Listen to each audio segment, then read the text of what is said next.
जिंदाबाद जिंदाबाद। चिंटू भुइयां जिंदाबाद जिंदाबाद जिंदाबाद। भैया समाज उत्थान समिति जिंदाबाद जिंदाबाद जिंदाबाद। भैया समाज उत्थान समिति जिंदाबाद जिंदाबाद जिंदाबाद। बंगाल प्रदेश अध्यक्ष चिंटू भुइयां जिंदाबाद जिंदाबाद जिंदाबाद। आवाज दो आवाज दो बंगाल प्रदेश अध्यक्ष चिंटू भुइयां जिंदाबाद जिंदाबाद जिंदाबाद। बंगाल प्रदेश अध्यक्ष चिंटू अभी बाकी है। हो सके जितना नाम मांझी जब आएगा तो यहाँ पर 2 लाख आदमी रहेगा, ऐसा भी हो सकता है। हो सकता है कि नहीं हो सकता? जब उनका हेलीकॉप्टर का भ्रमण होगा तो हजारों हजार लाखों में होगा जब तादाद। हम लोग रणनीति बना के साथ चल रहे हैं, है ना? तो आप एक रेस्पॉन्सिबल डिस्ट्रिक्ट प्रेसिडेंट महिलाओं का है और हमको नहीं लगता है कि किसी डिस्ट्रिक्ट ब्लॉक के अंदर में आपको सम्मान रिस्पेक्ट नहीं देता था। कुछ चीज हुआ है जो आप गुस्सा में होकर के, नाराजगी में आकर के आपसे भी हुआ है। उसके बाद लोग उसको समझ नहीं पाए, आपसे भी हुआ है। हम इसीलिए हमको बार बार हम आपके घर भी भेजे थे कि आप कुछ के पास जाइए, मिल जाइए। कई बार आप सविता जी बोले थे आप लोग को, हम भेजा था क्योंकि हम प्रयास हम करते हैं कि कोई कार्यकर्ता मेरा रूखा ना रहे। गलती होता है, गलती अगर चिंटू भुइयां भी करता है तो चिंटू भुइयां को आप लोग फांसी दीजिएगा तो एक ही दिन हम खत्म हो जाएंगे। हमको बताइए कि गलती हुआ, हम सुधार कर लेंगे, सुधार कर लेंगे, कोशिश करेंगे। इंसान है, हमसे गलती होगा, काम कर रहे हमसे गलती होगा। आज के बाद दूसरा बात है कि अजय जी आक्रोश होकर के ये बात बता रहे थे। अजय जी बोल रहे थे, जीतू जी बोले, हम लोग बात हो गई। देखिए, अगर कोई गुस्सा में परशुराम कर रहा था, अगर गुस्सा में कोई डांटता है या कोई गुस्सा क्रोधित हुआ तो ये कुछ समझना चाहिए कि ये हमको जलील करने के लिए गुस्सा कर रहा है या समाज को उन्नति करने के लिए गुस्सा कर रहा है। 2 तरह का गुस्सा है। ये जलील करने के लिए गुस्सा कर रहा है तो हम 100 बार आवाज उठाएंगे कि आप ऐसा नहीं कर सकते हैं, मेरा भी सम्मान है, मेरा भी सेल्फ रिस्पेक्ट है। लेकिन अगर समाज को उत्थान के लिए बात कर रहा है तो हमको रिस्पेक्ट करना होगा उसका गुस्सा को, कि हम इसको समाज के लिए, मेरा गुस्सा समाज के लिए ललक है, समाज के लिए दर्द है, इसीलिए बोल रहा है ना। दीदी लोग अभी बोलते बोलते हमको प्रोग्राम में रोक दिए कि बेटा हम लोग ऐसे कर रहे हैं। दीदी लोग 11 बजे रात को हमको फोन करते जी ये मोहल्ला में जा रहा है, आप लोग बोलते थे ये मोहल्ला में जा रहा है, यहाँ प्रॉब्लम है। हम सबका फोन करते थे, सबका रिसीव करते थे, सबसे बात करते थे। हम सबका दर्द समझ रहे हैं क्योंकि हमसे सब जुड़ा हुआ है। लेकिन आप लोग एक दूसरे से जुड़ना होगा, एक दूसरे से प्यार करना होगा कि लड़ाई हम लोग आपस में नहीं है, हम लोग के बीच में नहीं है। हम लोग एक दूसरे को जोड़ना चाहते हैं, हम लोग आगे बढ़ना चाहते हैं। आज समाज है तब कोई फर्स्ट में है, कोई पद में है, नहीं तो कोई नहीं है। अगर आज कोई समाज है तो समाज नहीं है और समाज में भूमिका है। कल से ही सोचिए ना, कल से कृष्णा भुइयां अगर नहीं है समाज में, समाज में नहीं है, क्या उसका कमी आप लोग को महसूस नहीं होगा? महसूस नहीं होगा? महसूस होगा, 100% महसूस होगा। इसीलिए उनका गुण उसको रहते हुए समझिए। कोई आपका घर छोड़कर चल जाए तब गुण समझने से फायदा नहीं है, ठीक है ना। उसके गुणों को समझिए, उसके बारीकी को समझिए। किसी के ऊपर टिप्पणी करने से पहले, किसी के बारे में बोलने से पहले 10 बार हम लोग सोचे। मन्नू जी भी हताश थे, मन्नू जी भी बोल रहे हैं। हो सके मन्नू जी जानते नहीं है जो स्टेज पे दिया गया था, आप ही लोग तय किए थे कि आसनसोल में कौन संचालन करेगा और कैसे करेगा। इसीलिए उसके ऊपर उंगली उठाना मतलब अपने आप के ऊपर उंगली उठाना, क्योंकि ये समाज तय किया था कि स्टेज में संचालन कौन करेगा, उसके बाद नृत्य कौन करेगा, उसके बाद गान कौन करेगा। एक एक चीज तय था, एक एक चीज तय होता, इसीलिए उसके ऊपर टिप्पणी नहीं। हाँ, वो क्या नहीं कर पाया वो सीख रहा था। और कुछ अच्छा हो सकता है, बैठा के समझाएंगे, बैठा के समझाएंगे कि और अच्छा हो सकता था। आप इसको और ट्रेंड होइए, इसके लिए आपको खड़ा किया गया और स्पेशलिस्ट बनिए और बढ़िया से हमारे समाज को रिप्रेजेंट करिए। लेकिन जब जिसको जो दायित्व देंगे, अजय जी को जैसे पुरुलिया में रहते हुए भी हम लोग यहाँ का कोऑर्डिनेट करने के लिए हम लोग कहा गया कि यहाँ पर चलने के लिए किया गया।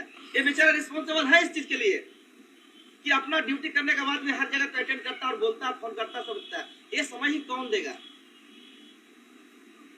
एक पढ़ा लिखा व्यक्ति होने के बाद, एक नौकरी करने वाला के बाद ये समझ देता है। इनका इंपोर्टेंट को समझना होगा। आज जीतू जी वहां पर सहारनपुर में संभाल कर रखा है, कल्ले बेचारा उधर पकड़ के रखा है। जीतू जी को भी समझना होगा कि उतना सबका सोच सबको लेकर के सबको कह करके इतना लोग हैं लेकर के सब कुछ हर तरह का प्रेशर को झेल करके अपने समाज को एक साथ में लेकर चल रहा है। दे पाएंगे तो हमको इज्जत नहीं मिलेगा और सबको बेइज्जत करके सिंटू भुइयां की इज्जत देने से कोई फायदा नहीं है, क्योंकि सबका इज्जत है तभी सिंटू भुइयां का इज्जत है। आप किसी समाज में किसी व्यक्ति को, किसी महिला को, किसी कैडर को अपमान कर रहे हैं, मतलब आप सिंटू भुइयां का अपमान कर रहे हैं। जब तक क्योंकि आपका स्टेट प्रेसिडेंट सिंटू भुइयां है, अगर उसके किसी व्यक्ति को कोई अपमान कर रहा है, टारगेट करके कर रहा है, तो समझ लीजिए आप सिंटू भुइयां का अपमान कर रहे हैं। उतना ही दर्द होगा जितना आप सिंटू भुइयां का अपमान करिएगा। यह हम महसूस करते हैं। हम बार बार कहते हैं कि हमसे कोई गलती होता, हमसे कोई त्रुटि होता, हमको बुलाइए, पर्सनल बुलाइए, सेपरेट बुलाइए, बुला करके हमको बोलिए कि सर ये गलती हुआ आपसे। हम आपका गलती के साथ हम समझौता नहीं करेंगे, हम उसको सुधार नहीं करेंगे, तब बोलिएगा ना। हमको सब पता है कि हमारे दीदी लोग, बहन लोग, भाई लोग कितना अपना पैसा खर्चा करके जो लेबर में काम करता है वो कहाँ से लाएगा जगह दूसरी जगह भाड़ा जाने के लिए। वो लोग जब आंदोलन होता है गाड़ी लेकर के निकल जाता है। हम लोग जानते हैं कि जिसके घर से घर से निकलने नहीं देता है, लेकिन 12 बजे रात 1 बजे रात तक घर में कैंपेनिंग कर रहा था, किस किस बातों से कर रहा था। लेकिन त्याग करना होगा, क्योंकि माता सावित्रीबाई फुले ने भी अपने घर को त्याग कर करके प्रतिष्ठा ली थी सन 1847 में। तभी आज हमारे महिला, गरीब महिला, पीड़ित महिला पढ़ रही लिख रही है। मानना होगा क्या बाबा दशरथ मांझी के वंशज है। बाबा दशरथ मांझी अगर नहीं सोचते कि पहाड़ को तोड़ करके रास्ता का निर्माण करना है और इस देश की उन्नति प्रगति के लिए, डेवलपमेंट के लिए रास्ता अत्यंत जरूरी है, तब अगर नहीं सोचते, अपनी कुर्बानी नहीं देता, तब ऐसा नहीं होता।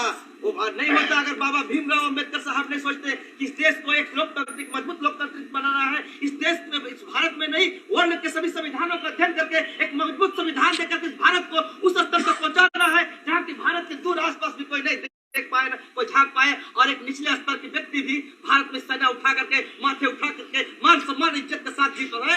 ऐसा संविधान इस भारत को देना है बाबा साहब। इसीलिए हम अपने कुर्बानी को और हम अपने मेहनत को गिराने से पहले उन महापुरुषों को, मेहनत को याद करिए जो किसी ने कहा पहाड़ को तोड़ दिया, कोई कहते हैं नहर को काट दिया, कोई कहते हैं 2 लाख गाछ लगा दिया, कोई कहते हैं देश में आपको संविधान दिया, कोई तो ये कहते हैं कि आपके माँ बहन को कपड़ा पहनने के लिए वो प्रतिष्ठा दिया। और ये समझ लीजिए उसकी बलिदानी को याद करिए और फिर कंपेयर करिए कि आप उस समुद्र के एक बूंद है जो सिंटू भुइयां दिया, एकमात्र बूंद है सिंटू भुइयां कुछ नहीं दे पाया। किस अहंकार में हम लोग हैं? रणनीति बना करके, मजबूती बना करके, हो सकता है कंकड़ बोलता पहाड़ को तोड़कर गिट्टी बनता है ना, हम लोग हर गिट्टी को टूटे हुए जोड़ करके पहाड़ बना करके दिखाएंगे और पहाड़ को आग साथ लेके चल जाएंगे। ऐसी रणनीति, मजबूत रणनीति बनाना। ये हम लोग का दबाव कुचला हुआ शोषित पीड़ित समाज है जो हर कोई एक दूसरे से शोषित है।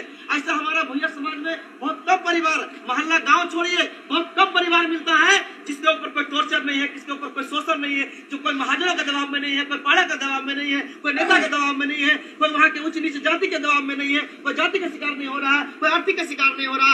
हर जगह शोषण हो रहा है, कहीं भुइयां पाड़ा में जुआ करा रहा, कहीं दारू बेचवा रहा और उसका एजेंट बनकर के सब कमा रहा, रैकेट बना करके। इस सिंटू भुइयां समझता है ये लड़ाई आप लोग को नहीं लड़ना है। अरे गर्व करिए कि आज हमारा कोई नेतृत्व कर रहा है, कोई सरानपुर में नेतृत्व कर रहा है, कोई पंडेसर में नेतृत्व कर रहा है, कोई दुर्गापुर में नेतृत्व कर रहा है, कोई बाराबंकी में नेतृत्व कर रहा है, कोई रानीगंज में नेतृत्व कर रहा है। आज अपना ड्यूटी को छोड़ करके मन्नू भैया हमेशा घूम रहा है। ये गर्व करिए कि कम से कम एक दूसरे से परिचित करा दे रहा है, एक दूसरे के सामने ला करके बैठा दे रहा है। हमको गर्व नहीं है कि हम लोग यहाँ आज भूखे बैठे हैं, हमको गर्व है कि हम लोग भूखे बैठे रख करके भी इस भूखे का चर्चा कर रहे हैं और शोषित पीड़ित के बारे में चर्चा कर रहे हैं। इसीलिए हमको भूख नहीं लग रहा है, हमको प्यास नहीं लग रहा है। इस बात पर हम लोग को आगे बढ़ना होगा। अगर ये मन में विचार है, अगर ये आप सोचते हैं कि हम लोग भूखे प्यास, हम लोगों को जानते हैं, हम कभी भीड़ के बारे में नहीं गिनाए लोगों को। हम ये नहीं कहे कि देखिए कितना भुइयां समाज का भीड़ है। हम जब डीएम के सामने बैठे थे, जब कमिश्नर के सामने बैठे थे और बड़े बड़े नेताओं के सामने बैठे थे, बोले हमारे मीटिंग में और आपके मीटिंग में फर्क यही है कि आप खाना खिला करके भी 10 मिनट खड़ा नहीं रह सकता है। हमारे लोग भूखे भी है 4-5 घंटा से लेकर के, खुशी नहीं है, फिर भी खड़ा है। फिर एक नया इतिहास रचने वाला है भुइयां समाज। वही व्यक्ति इतिहास रचता है जो समझौता कर, जो सभी को लेकर के चलता है और सबसे अलग करता है, सबसे अलग करता है, वही व्यक्ति इतिहास रचता है। क्योंकि हम लोग क्रिएटर हैं, हम लोग केयर टेकर नहीं है। हमारे बीच समस्या हो सकता है, हमारी भूमिका किसी का कम होता है, किसी का बेसी होता है, लेकिन सब में उसको मत सोचिए कि आपके संग हाथ में हाथ मिला करके एक आदमी को जोड़ेगा। जोड़ने वाला कला आपका में है, कोई गाने में है, कोई भजन में है, कोई कीर्तन में है, हर कोई मिला करके एक सोसाइटी बनता है। समझे? तो हर कोई का मेहनत हर कोई से कंपेयर नहीं किया, हर कोई का अलग अलग रूप का अलग अलग मेहनत है। लेकिन हम लोग सबको रिस्पेक्ट कर सकते हैं, सबको सम्मान दे सकते हैं। पैसा कौड़ी धन दौलत नहीं भी दे सकते हैं चलेगा, लेकिन हम इज्जत दे सकते हैं। अगर आज आप लोग कहते हैं कि हम लोग आज के बाद किसी से हम ना नुकुर छोड़ करके सब कोई एकदम अपने आप को त्याग करके, आज आप देखिए हमारा एक बहन का किसी कारण आग से जल करके डेथ हो गया, मिर्सा में ना, मिर्सा में डेथ हो गया। मेरे ऊपर बहुत समाज का बड़े बड़े नेता का दबाव बनाया गया कि मिल करके सब कुछ हो जाए, लेकिन हम डट करके अटल रहे, अपना रिश्ता को बचाए, उसका सम्मान भी किए और कहे कि एक कमेटी बनेगा, पहला बार भुइयां समाज में कमेटी बनेगा और स्पेशल कमेटी बनेगा, सिर्फ नाम का नहीं काम का, एक एक डोर टू डोर हम क्रिएट करवाएंगे और सामने अंदर से निकालेंगे कि बात क्या है। अगर दोषी नहीं है तो 1 इंच भी उस पर कोई कार्रवाई नहीं होगा, अगर दोषी है तो सिद्धू भुइयां बोलता है तो जीवन समाज में बचाना चाहिए। ऐसा समाज निष्पक्ष बनना चाहिए। आप लोग से हम पूछना चाहते हैं, अगर आप लोग सब त्याग करके, सब क्रोध से त्याग करके, हम त्याग करके, हमारा नाम, हम ये लोग ये सोचते हैं कि हमारा बेच से मनु जी बताया कि बेच नहीं है, मनु जी ये हमको भी लगता है कि बेच नहीं, हमारा इसको हम पहना देते हैं, किसको में हम सम्मान दे देते हैं। लेकिन हम लोग आप समझना होगा कि हम लोग जब हम तेल जलता है, दीप जलता है तो लोग को उजियारा मिलता है। हम लोग जो सामाजिक लोग, हम लोग जल करके सबको उजियारा दे रहे हैं। हमें उजियारे की जरूरत नहीं है, हम लोग जल के खुद जल के उजियारा देने की कोशिश कर रहे हैं। हम लोग कोयलियरी में काम करते हैं, कारखाना में काम करते हैं। आप 2000 फीट नीचे जाकर के कोयला उत्पादन करते हैं और देश को देते हैं तो देश पूरा रोशनी से जगमगाता है, कल कारखाना फैक्ट्री चलता है। ये समझिए त्याग का अपना ये बलिदान है आपका। हम लोग उसी दिन निश्चित कर दिए थे, उसी दिन शौक और मौज सब खो दिए थे जब हम लोग बैठ के निश्चित किए थे कि हम स्टेज पर नजर नहीं आएंगे। हमारा कोई भी नेता कार्यकर्ता एक भी स्टेज दखल नहीं करेगा, स्टेज छोड़ के बात करेगा, कुर्सी छोड़ के बात करेगा। ये सबसे बड़ा सम्मान था कि हम लोग बोले और लगभग 99% 98% इस चीज को फॉलो किया गया। और जाने के बाद कोई ये नहीं कहा कि बंगाल लोग हमको मान सम्मान नहीं किया, जाकर जाते जाते सब कोई दिल से कह के गया कि बंगाल में भुइयां में डिसिप्लिन है, ये लोग डिसिप्लिन इससे बड़ी सम्मान नहीं है। हम लोग बेच पहन कर अगर घूमते रहते ना तो कोई शायद हमको इज्जत नहीं देता, हम अपना माथा में पगड़ी बांध करके चल इज्जत देता। लेकिन सिद्धू भुइयां चेयर के हम अपना केडर बंगाल झारखंड बिहार का केडर यूपी को बैठा करके सिद्धू भुइयां से उसका बगल में खड़ा था, जाते जाते बोला नहीं दादा आप लोग का प्रोग्राम बहुत अच्छा हुआ। यही सबसे बड़ा सम्मान था, लेकिन भुइयां के लिए हम लोग अभी सब कुछ सम्मान करते कि नहीं करते हैं। जहाँ जैसा स्टेज जैसा सब कुछ करना पड़ेगा। हाँ, महिलाओं लोग सर हम बुलाए थे महिलाओं को कि हर महिला लोग को हम इच्छा था मेरा कि मेरे माता बहन ने बुला करके स्टेज को सम्मानित करें। तो क्या क्या एक ही महिला 2 बार आ गया, जब समझना होगा हम लोग को कि हम लोग में ऐसे करेंगे नहीं चलेगा, ठीक है ना। तो ये था, अगर आप लोग आप लोग से कहते हैं, अगर आप लोग सब क्रोध को त्याग करके आप लोग प्रेम पूर्वक और जोश के साथ अगर संगठन में काम करना चाहते हैं तब हम संगठन की बात करेंगे, नहीं तो हम यहाँ से हम अपना बात को ही समाप्त करेंगे। आप लोग प्रेम से, कल से कोई कुंती जी अलग नहीं है, कोई अजय जी अलग नहीं, कोई जीतू जी अलग नहीं है, कोई हमारे कारू जी अलग नहीं है, कोई हमारे रविशंकर जी अलग नहीं, कोई सिद्धू जी अलग नहीं। प्रेम से जैसे थे वैसे एक साथ मिलकर के काम करिएगा, एक साथ मिलकर बात करिएगा, कोई आपस में नहीं। हमारा समाज एक है, हमारा हम जाति एक है, हमारा भाव एक है, हमारा विचार एक है, हमको शोषण करने वाला एक है, इसीलिए हम लोग एक साथ मिलकर चलेंगे। अगर आप लोग सभी लोग प्रेम से रहने के लिए रहकर काम करना चाहते हैं तभी हम लोग समाज का काम करने की रणनीति बनाएंगे, नहीं तो हम अपना वाणी को समाप्त करेंगे यहीं पर। आप लोग क्या चाहते हैं बताइए? आप लोग खड़ा होकर एक साथ बताइए क्या चाहते हैं? आप लोग सब प्रेम पूर्वक रहेंगे, सबसे हम कार्य जहाँ पर है रहेंगे सब प्रेम पूर्वक रहेंगे। ठीक है, देखिए यहाँ मान सब कुछ भूल जाएंगे, ठीक है ना। खड़ा होकर के आज खड़ा है